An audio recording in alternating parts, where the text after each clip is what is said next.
In this video, we'll study about dielectrics. Now, as we have already discussed in one of the previous classes, dielectrics are nothing but insulators. They are insulators which cannot conduct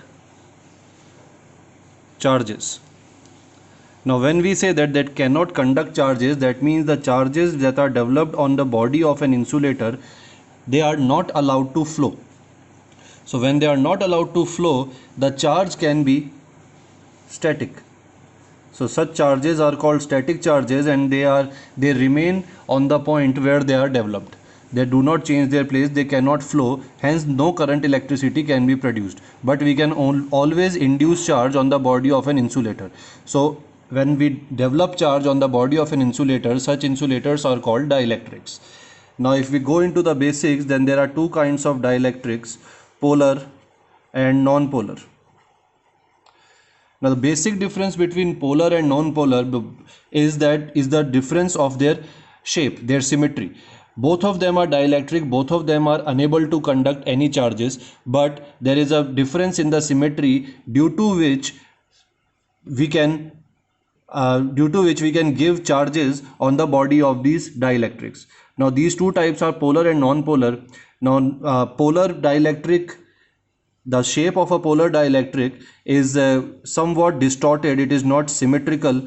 For example, we'll understand with an example. Let us say that we have a compound NH3. Now in the compound NH3, N is highly electronegative.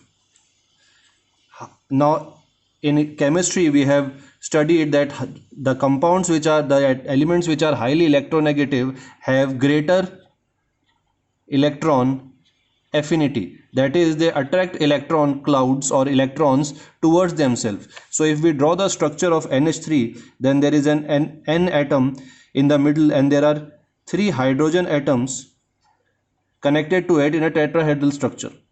Now the electron cloud between each N and H pair is somewhat distorted, that is, the electron cloud is more dense around the nitrogen atom and less dense around the hydrogen atom. So the electrons move from hydrogen towards nitrogen. Now this creates, because of this non-uniform charge distribution, non-uniform electron cloud, the NH3 becomes polar. That is, it develops a negative and positive polarity, or we can say it develops a dipole. Now this dipole moment can be used to define this polar dielectrics. In non-polar dielectrics, for example, carbon dioxide, it is of a linear structure. It is like this. Both the electron cloud around them is symmetrical, like a mirror image. So because of this, the dipole moment in non-polar dielectrics is absent. So this is one of the difference that concerns us. Now what happens, suppose we put a polar dielectric inside an external electric field. Suppose we have a nucleus, a positively charged nucleus, and there is an electron cloud around it. Now when an external electric field is applied on it, then the nucleus feels a charge in the direction of the feels a force in the direction of electric field, which is given as QE in this direction, and the electron cloud feels a force in this direction. So a net dipole moment is generated, and the final symmetry of this becomes like this. So the electron cloud is shifted this way, and the positive nucleus shifts in towards right, and this creates a dipole moment. So this dielectric will behave like a dipole. So suppose we take an atom, suppose we take NaCl, this is another example.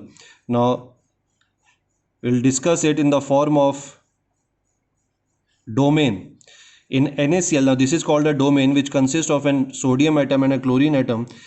So this is positive and this is negative, and when an electric field is generated, external electric field is generated, then the sodium part of NaCl experience a force in this direction, and the negative part, the chlorine part, experiences a force in this direction. So it is a couple or torque pair.